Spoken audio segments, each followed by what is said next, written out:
Good afternoon, everyone. You made it to the last day of MEC. Congratulations. My name's Mitch Hall. I'm a senior program manager with the Microsoft Office 365 group. I actually work in an office out of Long Island, New York, and I'm here with Julie. Hi, I'm Julie Xu. I'm a principal group program manager, and my product focus in Office 365 is purely tenant admin. So all of the people attending the MEC conferences are certainly the customer in my heart.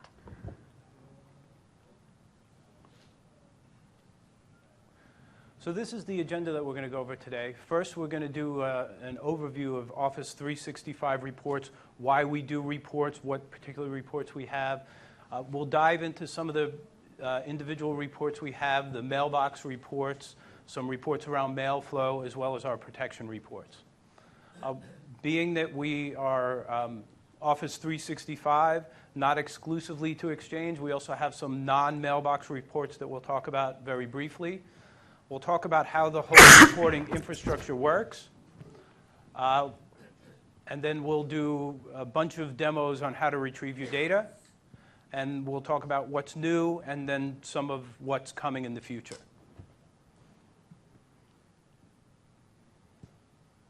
So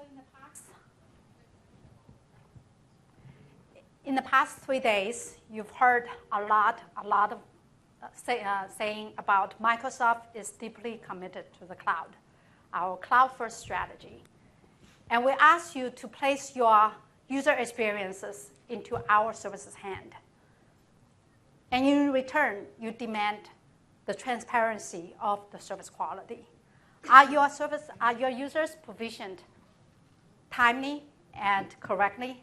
Are your users enjoying better productivity and engaged with their social interaction?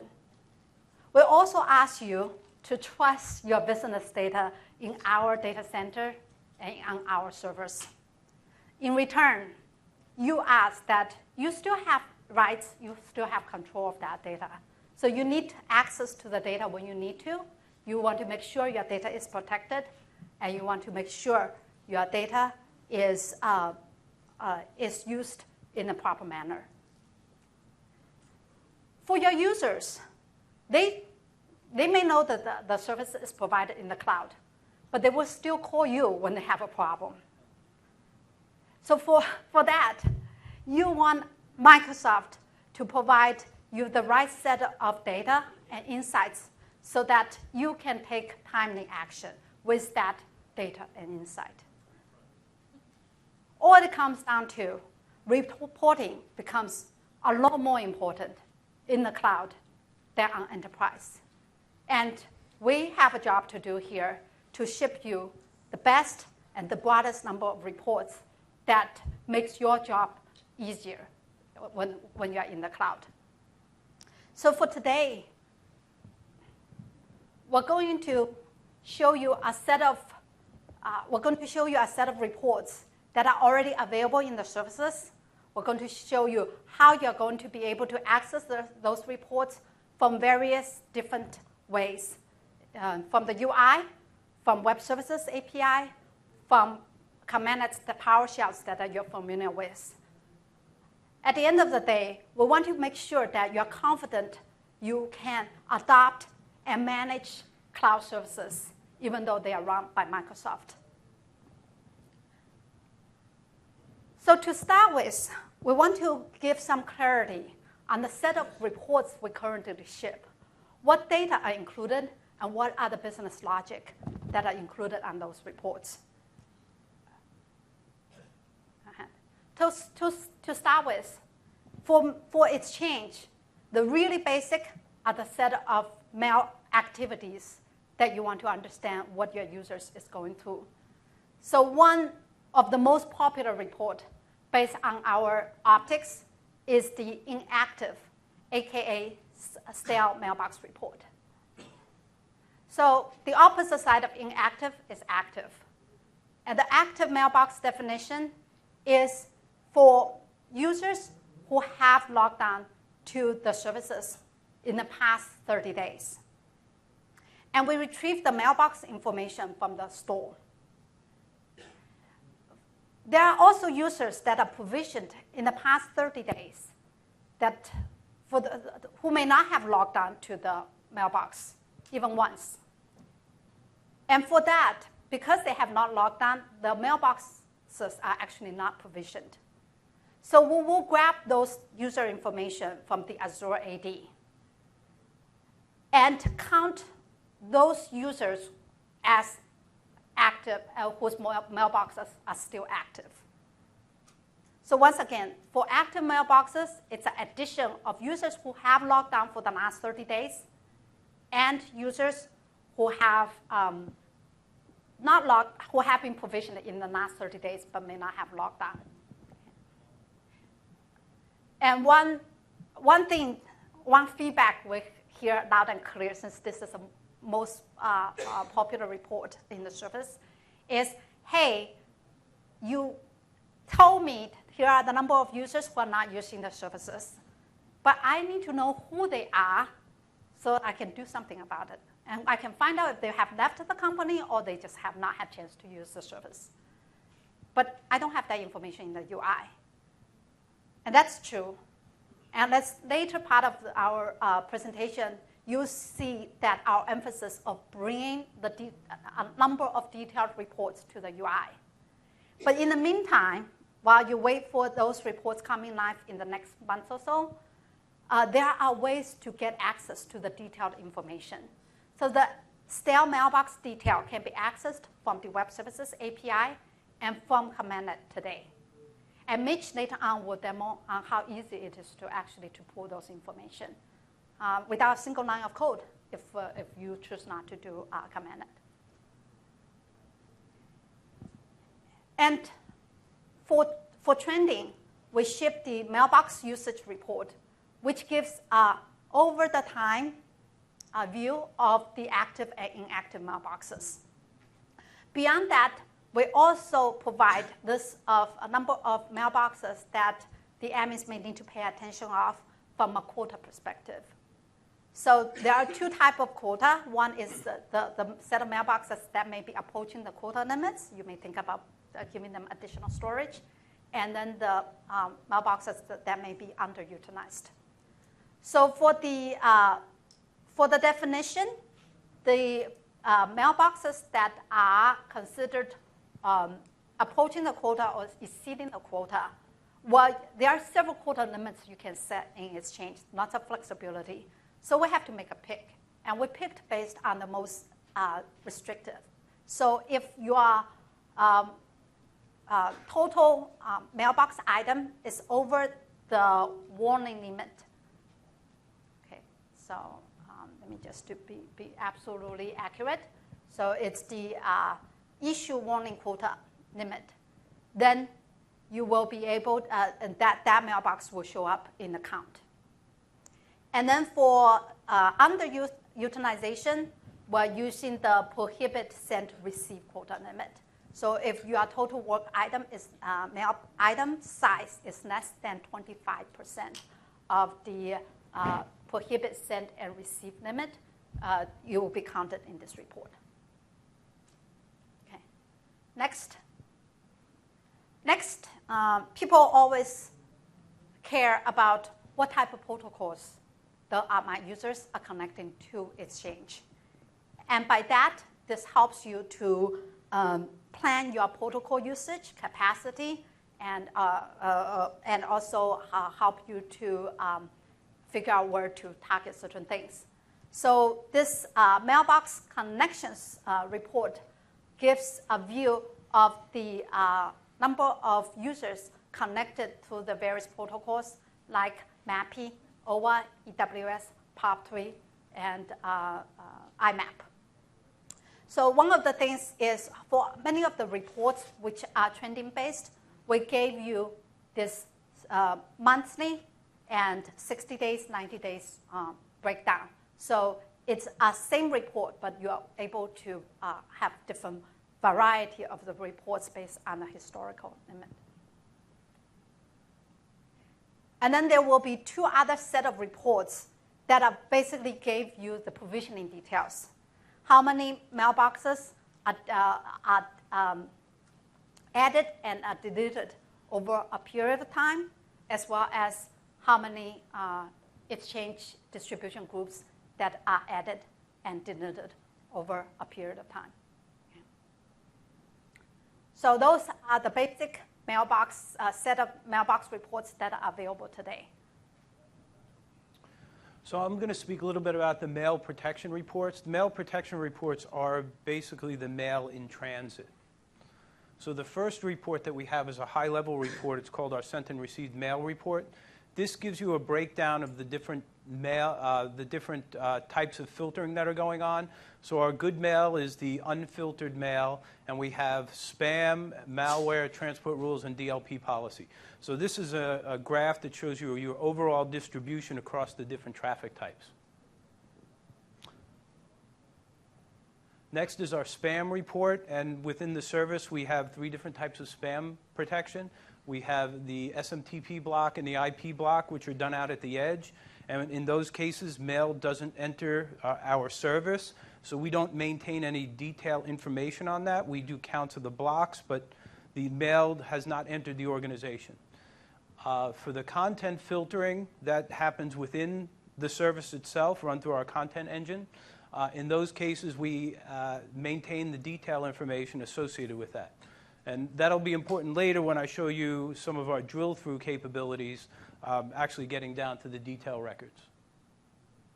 Next is our malware report. This is pretty simple. We track the malware based on whether it's coming into the organization or leaving the organization. Yes, we do have cases where people are not deliberately, but trying to send malware out due to an infected machine, or even if it's just unknown sending of malware. This is our transport rule report. I'm assuming you're all Exchange admins, so you're familiar with setting up transport rules. When you set up a transport rule, there's the option to set a severity with that. So this is a graph that tracks your transport rule detections by severity. And in this particular report, you have the ability to filter by transport rule, so the graph will change based on the transport rule you select.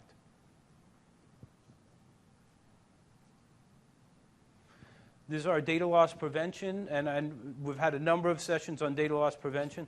I'm going to give a 2-second, very, very high level. Data loss prevention is set up as a policy.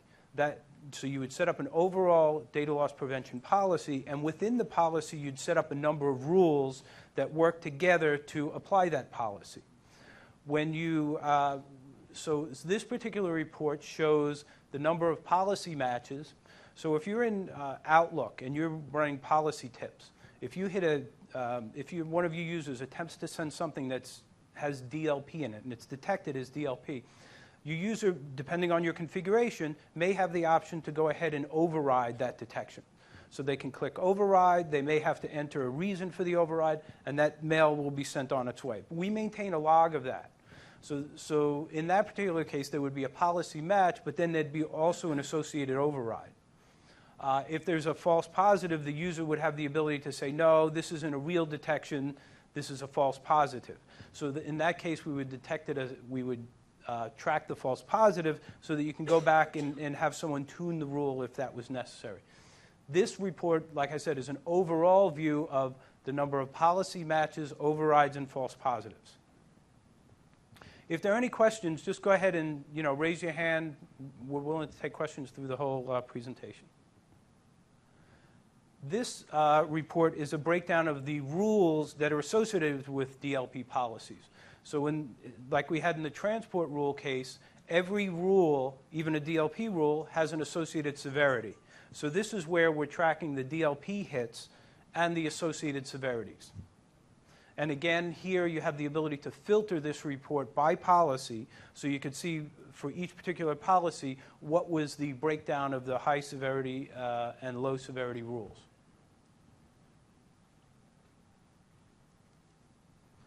Next, we're going to talk a little bit about some of the non-mail-based reports.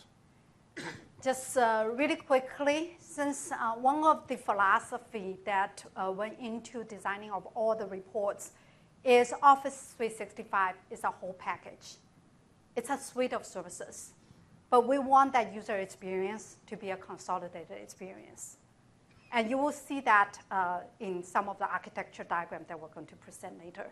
But in that case, for those admins who actually also take care of Exchange services and link services, you will see that we, out of the box, we're shipping a set of reports that give you insights into the OneDrive provisioning, OneDrive for Business provisioning status, as well as your team site usage.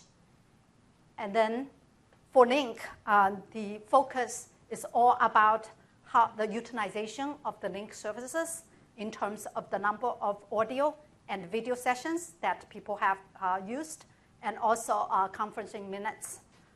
In fact, these are the set of reports that are shipped fairly recently, and we're already getting a lot of very positive customer feedbacks talking about how valuable these reports are to them, because then they are able to identify the users and do encouraged and targeted training for those users to use the services.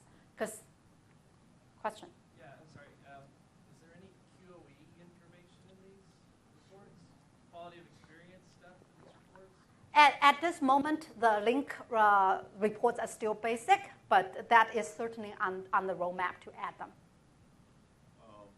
Conference minutes, can you drill down into like per user? I'll take that question and check with the Link PM who actually built these reports. Sorry, I didn't look at that myself to see if there's drill down. But in general, the pattern of from summary to detail and ability to drill down is something on our plan to add into the product and make it a very consistent and broad experience. Are these reports exposed through EAC or PowerShell? I'm going to hold that question and make sure Mitch will answer it. Okay. Is there a link out there where all the active report commandlets are stored? Is there a ch9 article where all the commandlets for the reports are at? Okay, I'm going to also hold that question in terms of, are there going to be a list of commandlets that that's published available? So. Okay, so now how does it work? Okay, as you're well aware, we have multiple services that make up Office 365. We have Exchange, SharePoint, Link. We also have the EOP service, which is a pure mail filtering service. So if you use EOP to filter mail going on-prem, you can still take advantage of the reports for anything that's filtered in the service. EOP is the front end to Exchange. So if you're using the O365 service suite and using hosted mailboxes, your mail is still going through the EOP service. So what we've done is, instead of having separate reporting databases spread across the different services, we created an aggregated reporting data mart. So there's a series of data marts that we have, but what the idea is to keep all the data centrally located. So today our reports are still semi-specific to workload, but we are going to be bringing more in the ability to report users' activity across the different services. That's not something that we have today, but that's the direction that we're going. So we want all of our services to feed into this common reporting data marts so that we can have consolidated sets of reports for our users. All of our reports are fronted by PowerShell. So anything that we show you today goes through PowerShell. Regardless of what you do, eventually it gets to PowerShell. So PowerShell is the first layer on top of the reporting data mart. After that, we have multiple other ways to get to the data. We'll do some demos of our Office 365 reporting console. Those are the screenshots that we showed earlier. We also have an API that you can directly program against. You can either use Excel, has the ability to import data from our API, as well as you can write your own custom application in C# or any other language that can consume an OData feed. And I'll actually walk through an example of that. Any questions? So just to answer the earlier question, does it go to the Exchange reporting web services? Yes, from the reporting services, there's only one single set of reporting services. Implementation detail-wise, right now it is serviced out of Exchange Data Center, but in the future, we're going to move it to Azure services. Okay? And it will be workload, it will be workload neutral. So the first data access method that we're going to talk about is coming through the O365 user interface. As I said, that still drops down to run our API, which does come through PowerShell to the Common Reporting Data Mart.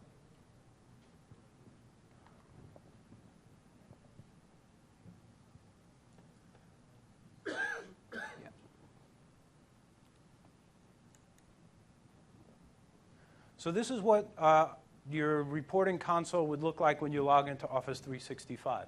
This particular console is the EOP console, which is the Exchange Online Protection console. The Exchange console looks very similar. In this particular case, I'm going to show our received mail report. Oh, sorry, clicked on the wrong one.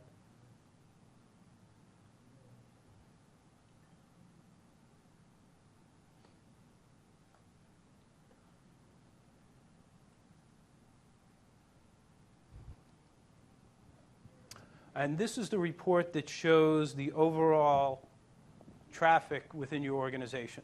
So it shows your good mail, spam, malware, and transport rules. In this particular case, this tenant doesn't have DLP, so DLP is not showing up on this particular report. You have the ability to go to different date ranges along the bottom. And you also have the ability to view the data that makes up this particular report. So this data here is the actual data that we plotted on the graph.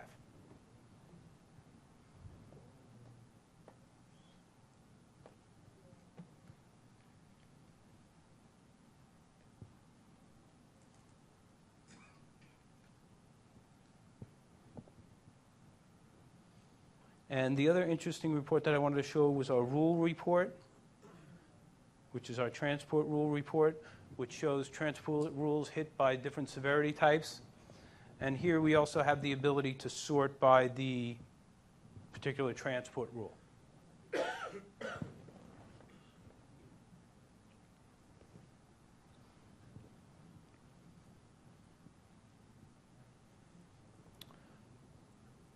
Oh, yeah. Flip back over here.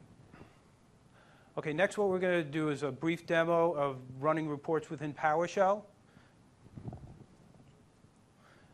So if we come back and look at this diagram that we showed before, when someone's coming through PowerShell, they're bypassing the O365 console and the reporting web service is coming directly to PowerShell.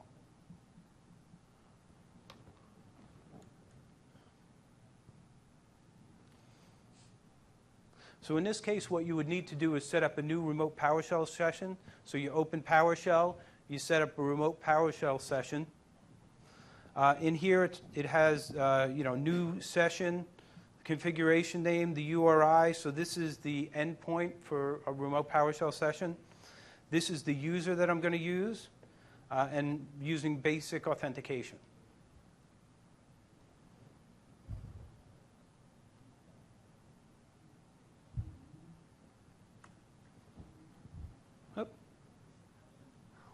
One of the originally when we designed the whole reporting stack, a question we struggled is how much value to expose a PowerShell head so that people actually can consume the data through PowerShell.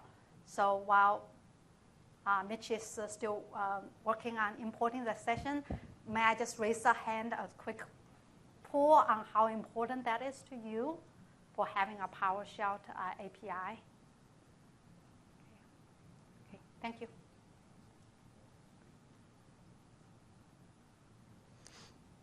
The other element of PowerShell is there's no really much difference between regular things. So once you have the PowerShell session open, you can actually have access to all of the management commands as well. So that allows you to build scenarios that integrates reporting data with the management tasks. So someone asked about how to get a list of the reporting commandlets, and this is how simple it is. We've actually named all the commandlets, the reporting commandlets to end with report. So this will give you a list of all of the reporting commandlets that we have available. And it's simply by doing the get command and filtering it by report.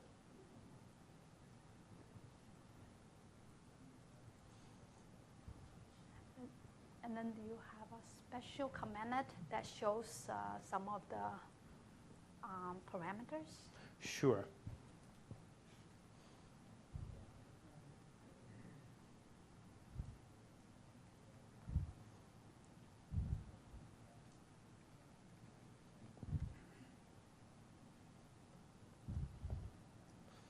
So this is a commandlet that we put together that retrieves the options that you have for the different data types that we have. Come on.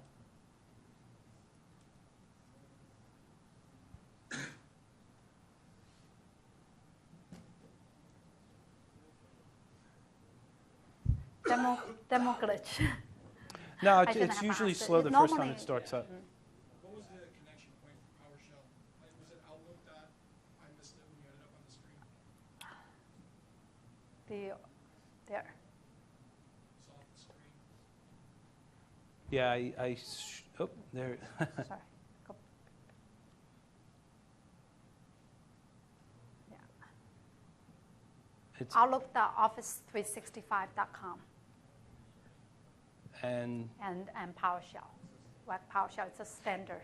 if you look up remote PowerShell to Office 365, it will give you that link. Okay, thank you. So I just finished running the commandlet that gave us the options back. So if you were looking for the different actions that we support or the different DLP policies that someone has defined, you could use this commandlet to get them out. So if you're writing a custom application and you wanted to create a drop-down list of the DLP policies that your particular user had, you could use that commandlet to help pre-populate those. It would also give you the list of event types. Event types are things that happen to a mail. So it might get a DLP policy match. It might have a transport rule hit. And it might still have malware after all of that. So each piece of mail could have multiple events happen to it. So if I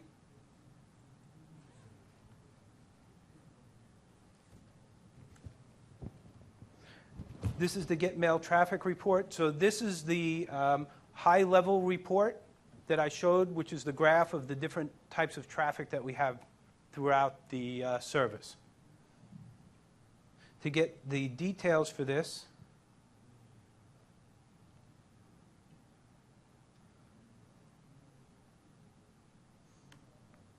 I run this commandlet, which the Get Mail Detail Transport Rule commandlet will get me all of the transport rule hits within that time frame.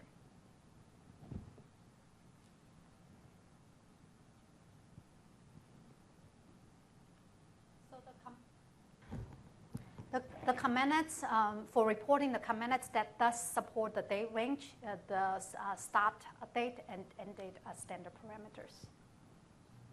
What time period do you track from? Is it just 90 days? Is that configurable? Or? So for the traffic data, we keep 90 days of the summary data, and then the detailed data is actually broken down into two different categories. We have very live detailed data that we maintain for 7 days, and then we have what we call historical data that we maintain for 90 days. And I'll show demos of both of those and how you get to that data. And for trending, we are keeping for 3 years. So we haven't hit that 3-year mark yet to start rolling. Okay, so that was our remote PowerShell demo. And now we're going to jump right into a WSAPI demo. So in this case, we have an application that's going to come in. It's going to hit the web service endpoint. That web service endpoint is still going to call into PowerShell and pull data from the reporting data mart. So what we're really trying to show here is regardless of what access method you use, you're always going to get the same data. So you should never have an issue where I go through this way and I get one set of data, but I go the other way and I have another set, because they're all coming from PowerShell.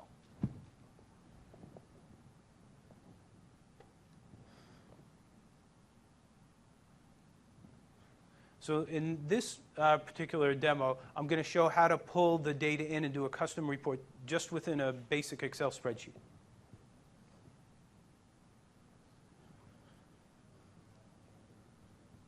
And that was just, again, in terms of the design, we work very conscious in choosing to rely on the industry standard RESTful API and the OData feed, so that any standard analytics applications that accepts the OData feed will be able to connect to the endpoints and pull the data. So in this particular case, I come into Excel, I say I want to get data from another data source, and I come down to OData feed. This is going to ask me for the endpoint. So I have my handy cheat sheet here, which I'm going to take the endpoint. Because if you waited for me to type this in, this demo would take a lot longer than this. And then I would put my username in.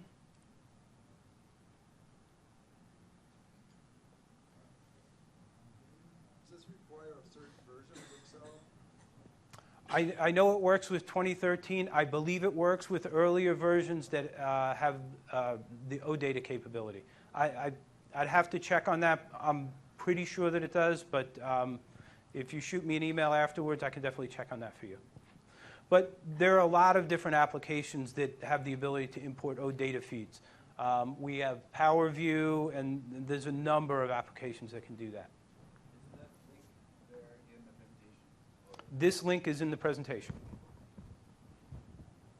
The password, however, is not.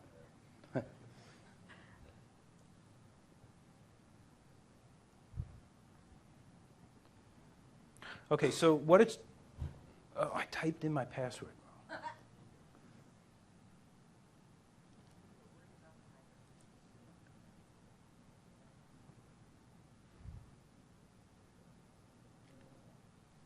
Okay, so what it's doing now is it's going out to the web service endpoint, and what the web service endpoint brings back is all the report definitions that we have. So this doesn't only include the mail reports, but it includes these connection reports, which are the link reports. It includes the mailbox reports that we showed earlier. It shows these mail traffic reports that I'm going to show you. And then we also have the SharePoint reports available as well. In this particular case, I'm going to look at the mail traffic. And now what it's just doing is saving my connection, so I'll say yes. And now it's asking me, what do I want to do with it? And I want to create a pivot chart. Now what it's doing, it's going back out to the report endpoint that I picked, and it's pulling back all of the fields that I have access to. Okay, so I'm going to create a chart. I'm going to use date, event type, direction, and action. And then I'm going to plot the message count. So you see with just a few clicks, and this is all live data, you could actually come in and filter it.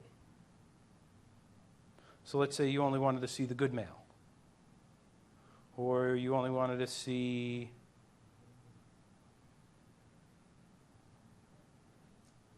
inbound.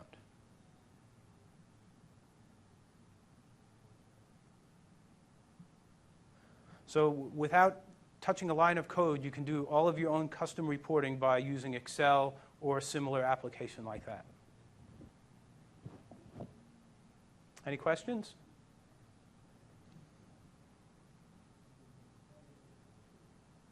Is the data generated on the live feed, or is it a 24-hour basis? So the summary data is generated on a every few hour basis. The detailed data actually there's two different paths for our detailed data to get in. We have our message trace data, which is basically fed directly into a reporting database. The metadata associated with that detailed data that would help us link it to something like a DLP report takes a bit longer for us to get together. So I'll show you a demo all the way at the end of our message trace feature. It's not a report, which is why we don't make it part of this presentation, but the message trace data is available within minutes. So if there's a mail that you somewhere got lost, your CEO is looking for the mail, you have the ability to go in and find it right away.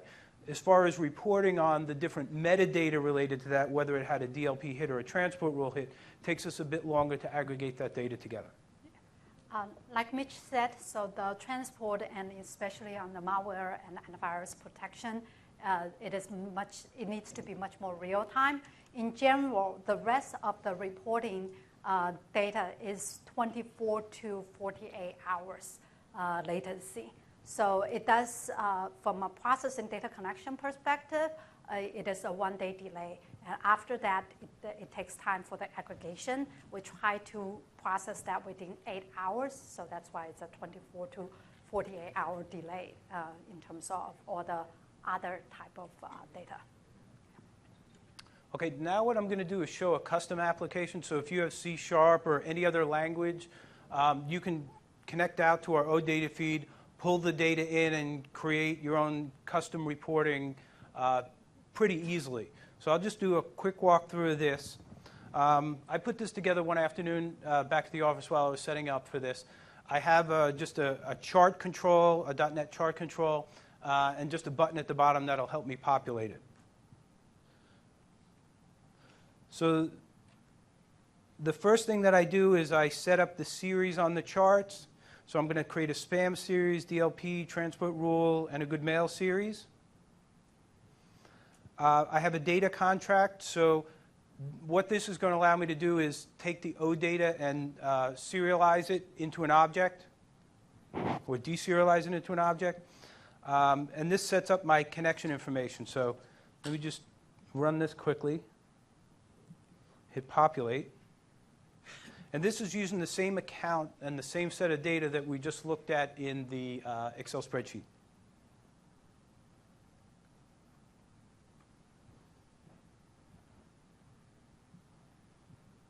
Okay, so this is setting up our connection. Here's the web service endpoint. Here is the particular report that I'm trying to get at. And this is the criteria that I'm using to select it.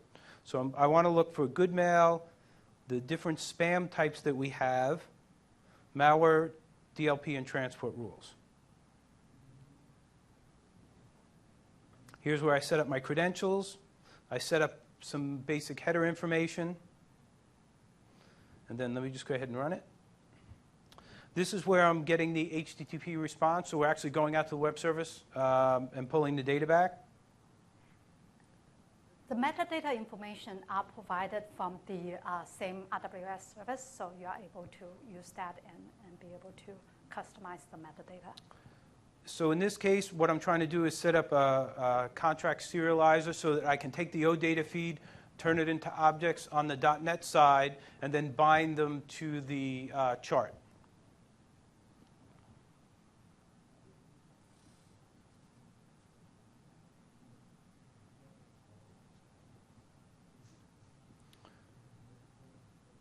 So this is the OData that came back. So if I take a look at that, this is the actual data. So you'll see there are sets where I have event type,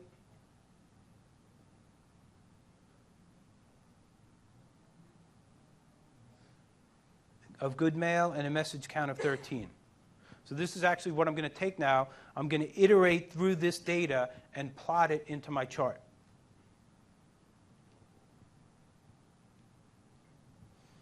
So what I've done here is I've deserialized it into a mail traffic object. And now I'm looking at the event type. And depending on which event type I have, I'm going to add it to that series in the chart. So that was a good mail one. This is a transport rule. You get the idea. So take my breakpoint off. And custom chart. So it's really easy for you guys to create any type of a custom application to come in and pull this data down. Yes? So with authentication, are you using OAuth tokens or are you just using basic? So we're using basic authentication for this. Can you use At this point, I think the only thing we support on the API is basic authentication. I think in the future, we're moving towards the all-auth direction.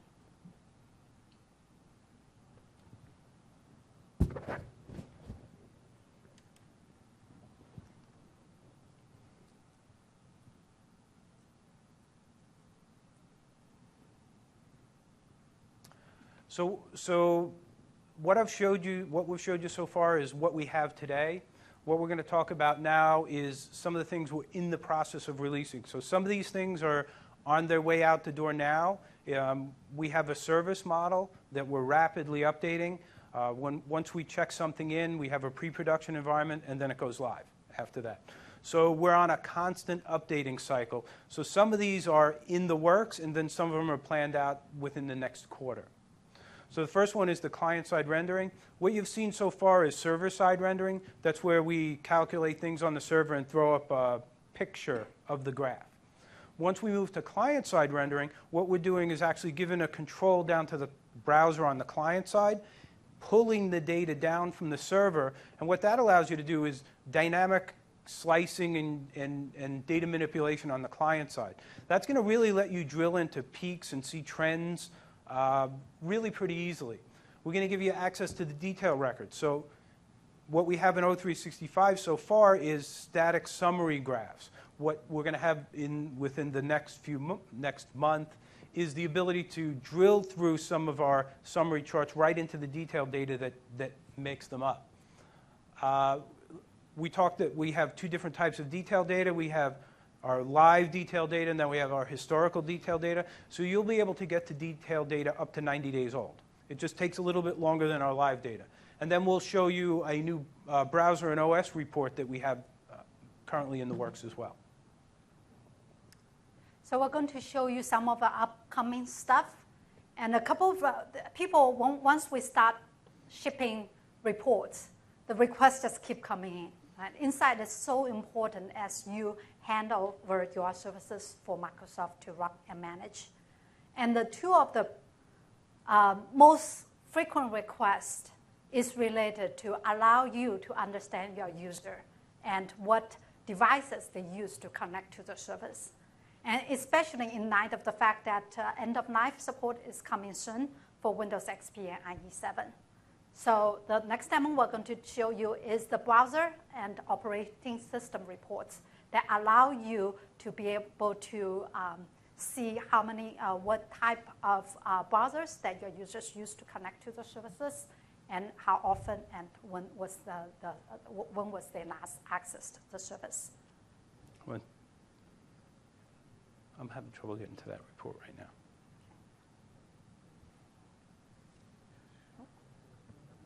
Okay. So this particular report, like Mitch said, is in the middle of development. So we actually, for this particular report, it's in our dog food environment. So we'll run the pre-production environment, and once it's solid and the bugs have ironed out, we'll ship to production. So this one, the endpoint is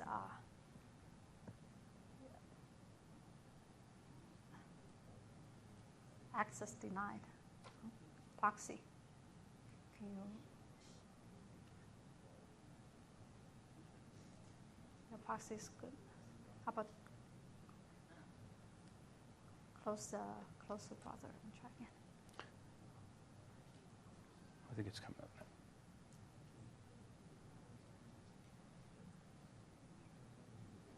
now. Okay. Oh, wow. I misspoken. This one is actually on my dev's dev box. So across miles away. So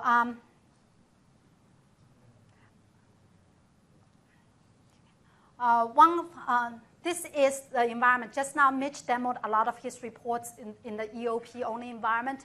This is the regular Office 365 suite environment. That's why you'll be able to see tons of reports from different workload. So one of the tabs that we added is the Devices tab.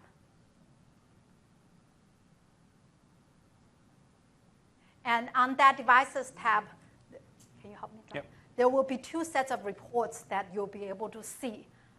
First is the browser that are being used in the environment. In fact, we took a snapshot of Microsoft's environment, not the entire data set, but the data set to show this actually real data, showing that the top-level breakdown of the browser environment by the different browser family. So we show the top 4 most used browsers in your tenant environment. So, and then everything else is categorized into the other category. And in that, there is the ability to filter. So if you have the drop-down and in particular interested in looking at, say, IE, then you can just select IE, and then the graph will get to the next level of detail of all the IE users in your system. Again, the top 4 most popular IE, and then the rest is all lump summed together. And then if you look at the bottom of this report, this is where you will actually see the details of the users that are accessing that your environment, and it's governed by the filter that I had on the top. So it's all IE users with this is ordered by last access date. So you can actually see for a particular user how many times have they accessed the system. Question?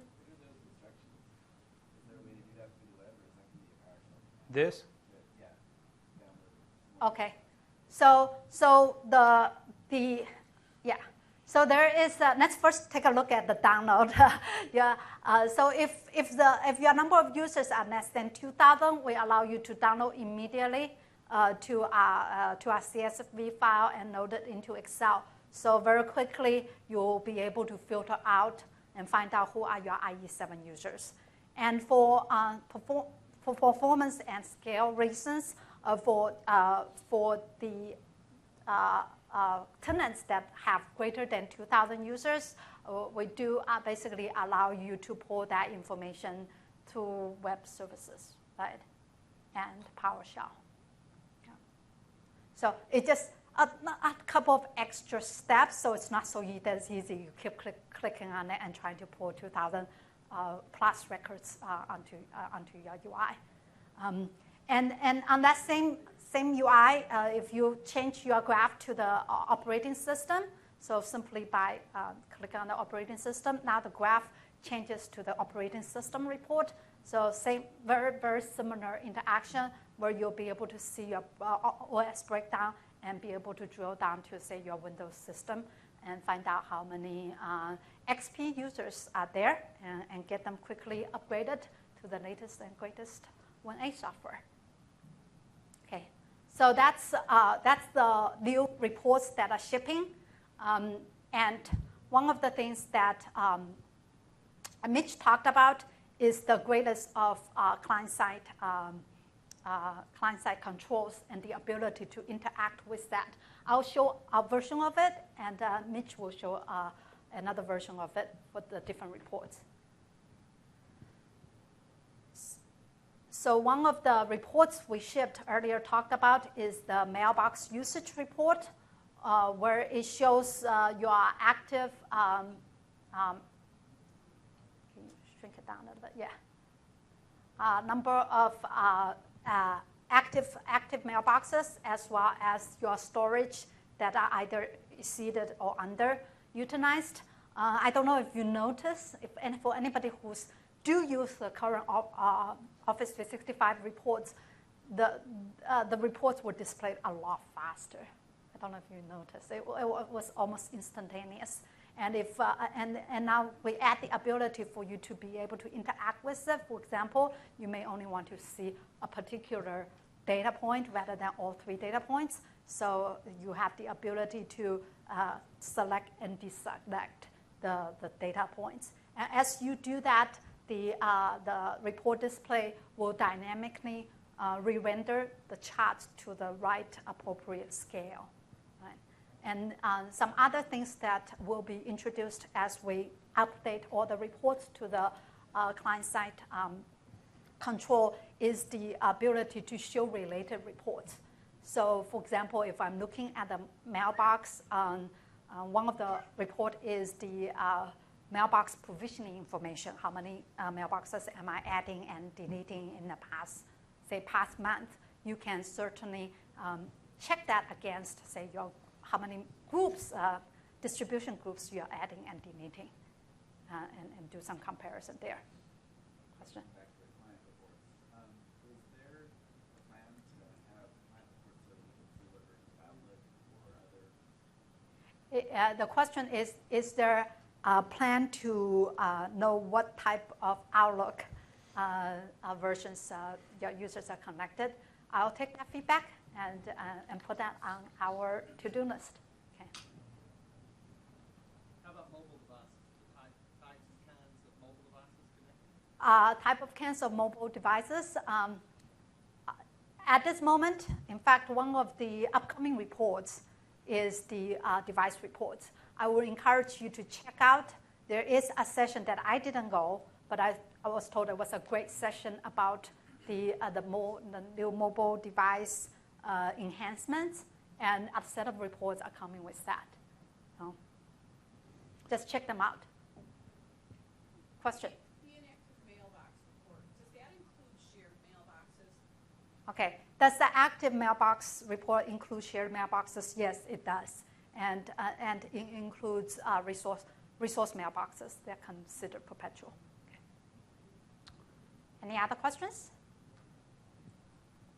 A report on mailboxes that are being used for compliance, inactive mailboxes, but are still there in the background. Any reporting on that? The question is, do you have reports of mailboxes in the compliance? Inactive mailboxes. Inactive mailbox. Hold.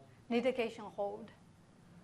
So not through here, but I believe we have some auditing reports that are doing that or are going to be doing that in the future.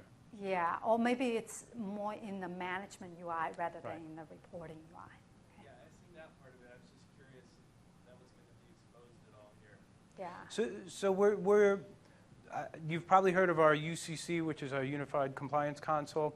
So some of the reports we will expose in both places.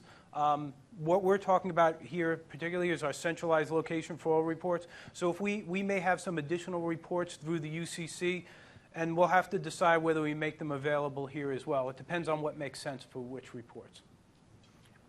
So I know Julie showed some of the advanced capabilities for the bar charts. We also are doing some work on our side for the protection reports.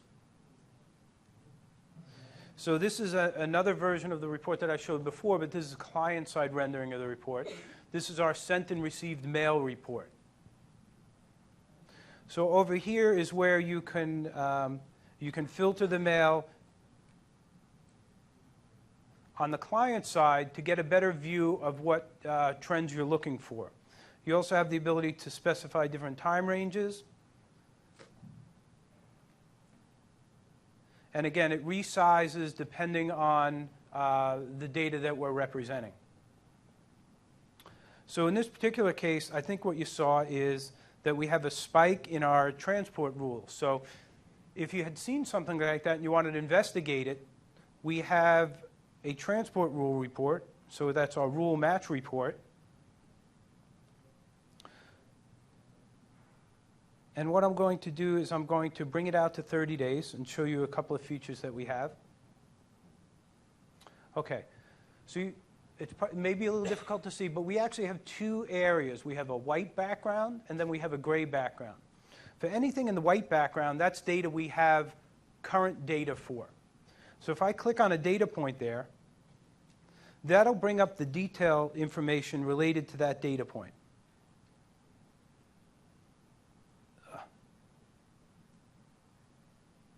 Kind of hard to see because of my view. But I have the detail records associated with that data point.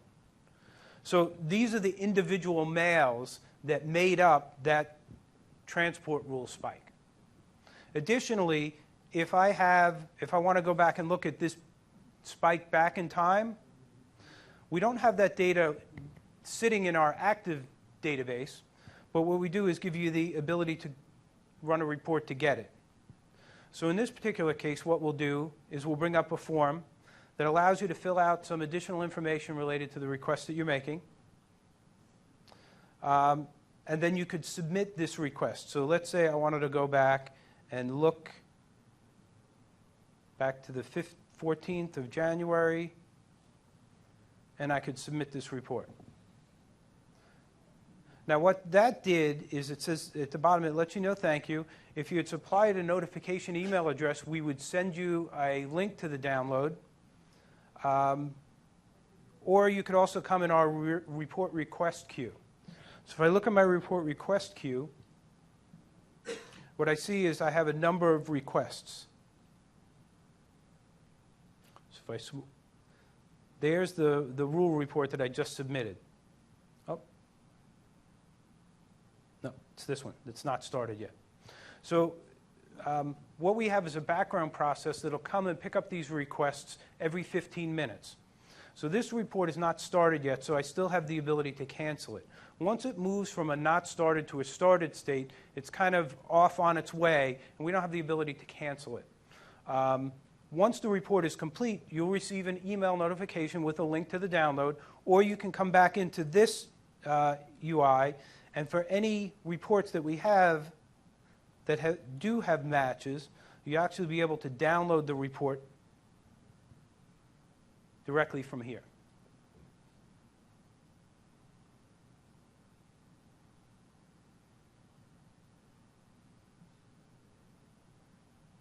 And brings it right into Excel.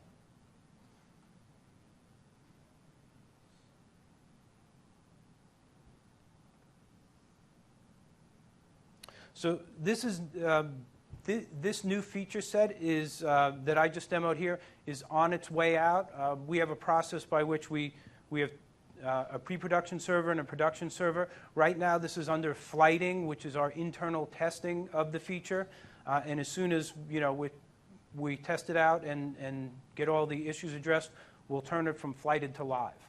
So it'll be within the next month or so.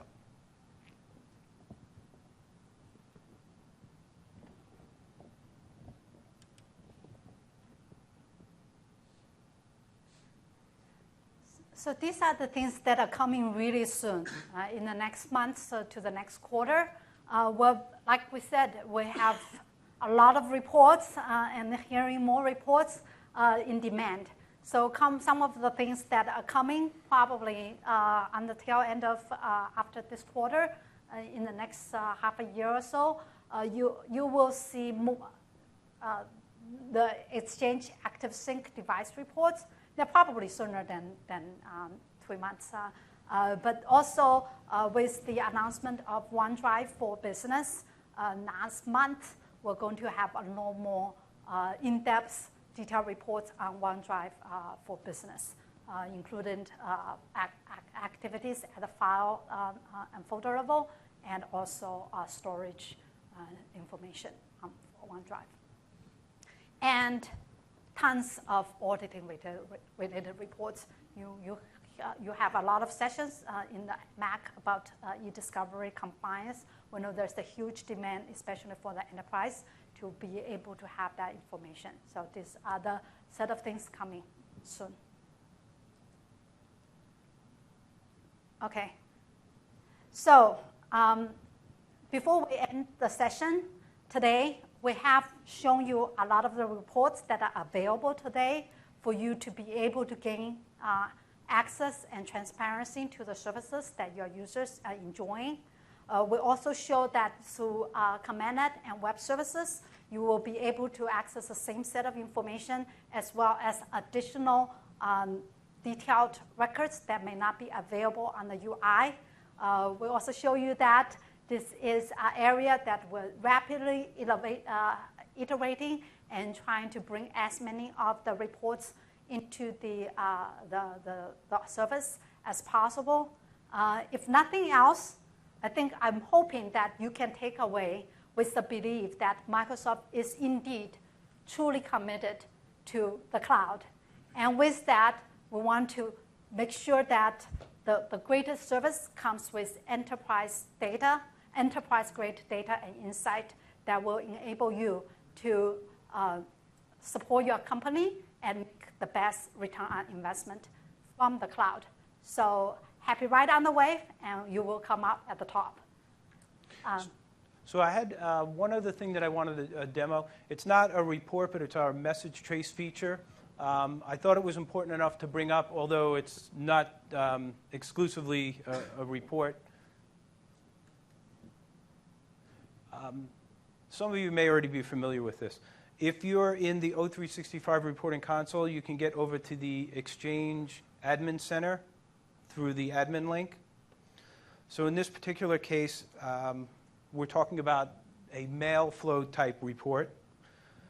So this is our message trace capability. So if I had a CEO and he had said he was expecting an email to come in, but he was unable to find it, you could come in and use this utility to see what happened to it.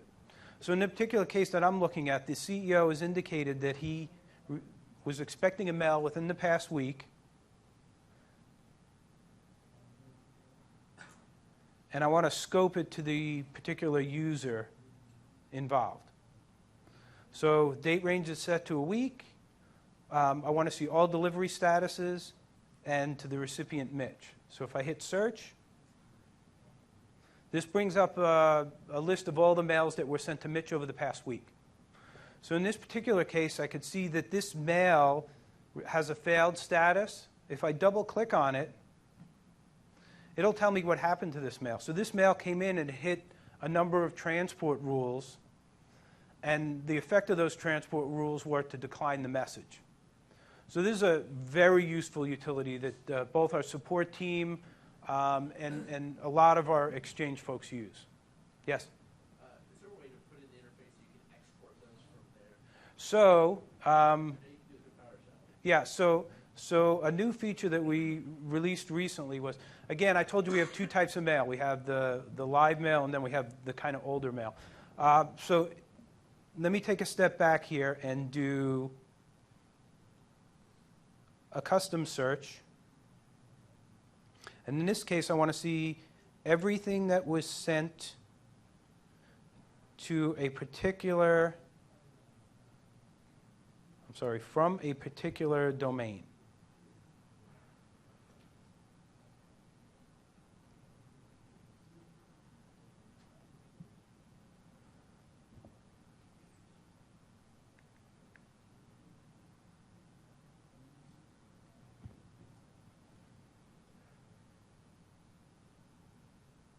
Okay, so this is a similar feature. We're actually submitting it to the back end. So if I come back over here and I look at my view pending traces,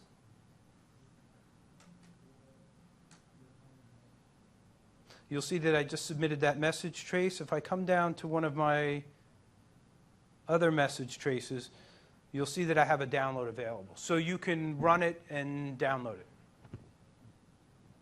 Yes?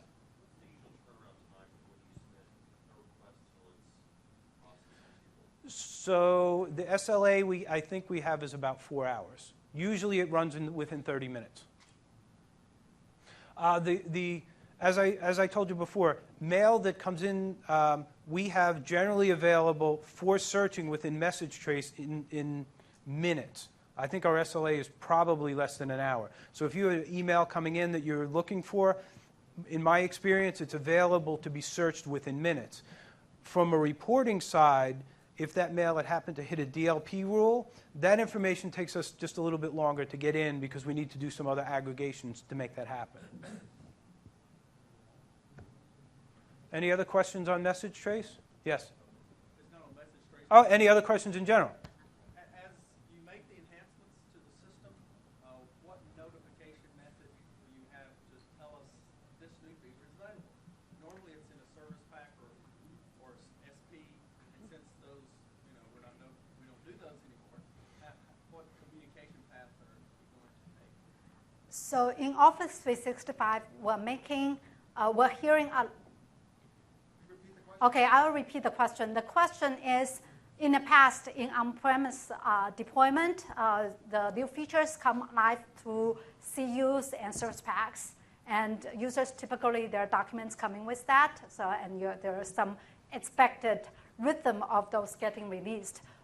In the service, we're always fresh, and always trying to bring the latest innovation to the customers as soon as possible. So how does customers learn and know about the feature and be able to do change management? And for that, we also hear a lot of feedback in terms of we should do better in the change management and giving the admins a better heads up. So you'll see more of those coming, but in particular, in the Office 365 portal, there's a session called Message Center. And the Message Center is where information will be delivered to you. And they are scoped to certain tenants. So if the information are not relevant to that tenant, then you don't need to be bombarded with stuff.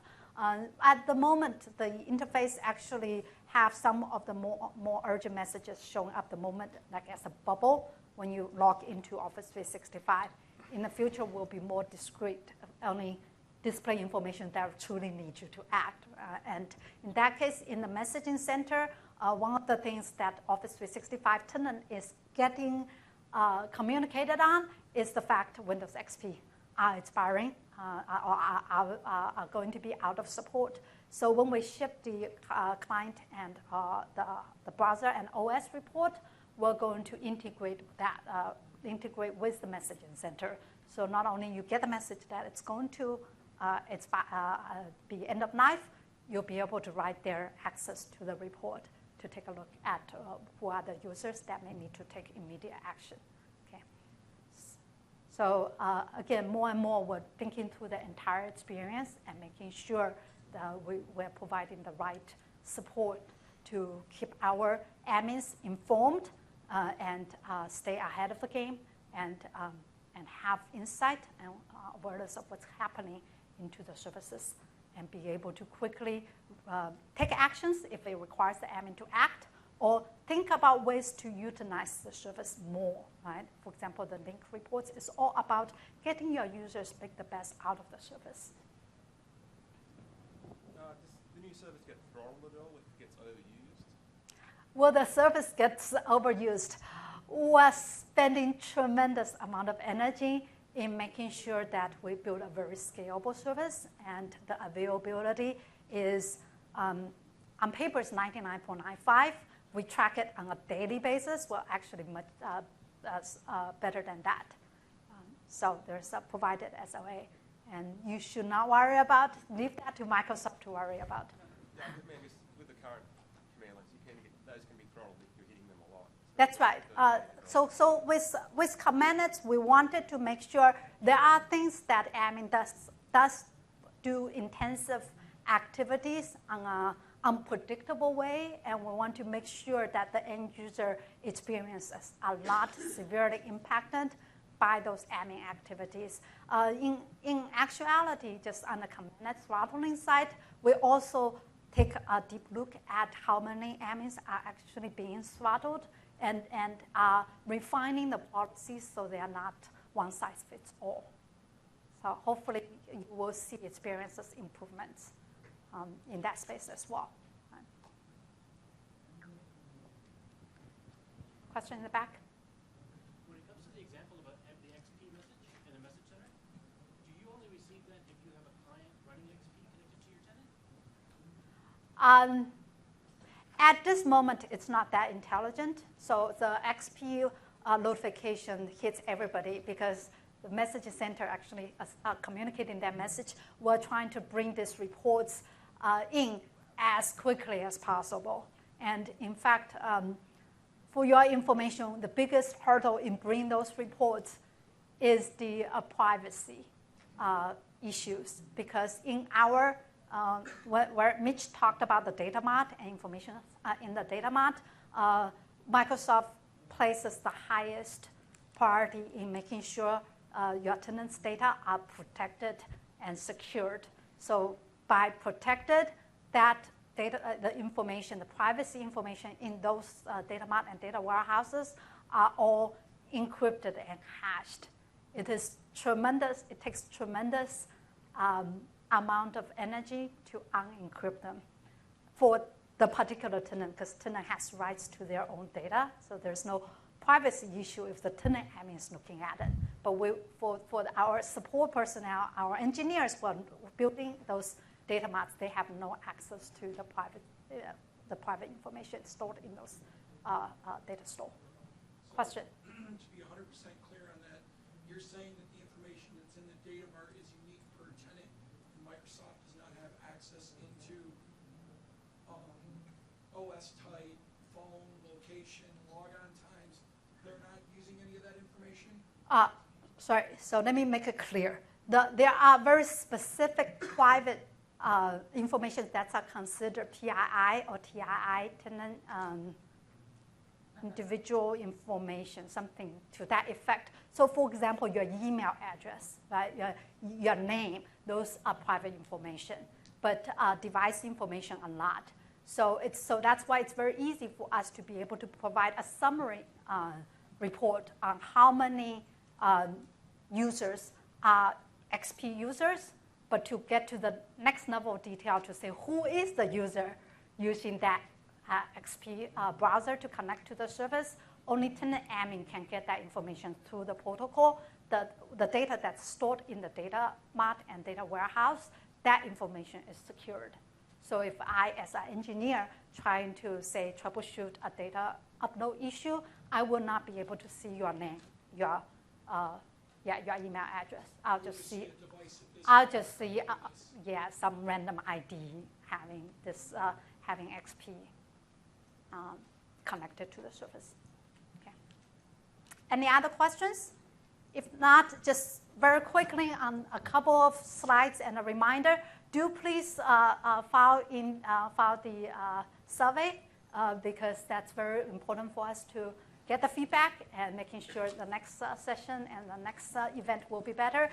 The other couple of information, since it's at the end of the event, so all of these sessions are probably have already passed, but we wanted to give you the information here so that you will know what sessions to download the content and maybe view the recording. And we also have a number of useful links. So almost everything that I showed is available on TechNet or MSDN through these links. Remote PowerShell, how to write an application using the API, as well as some of the reports. And thank you very much for your time. We'll be around if you have further questions.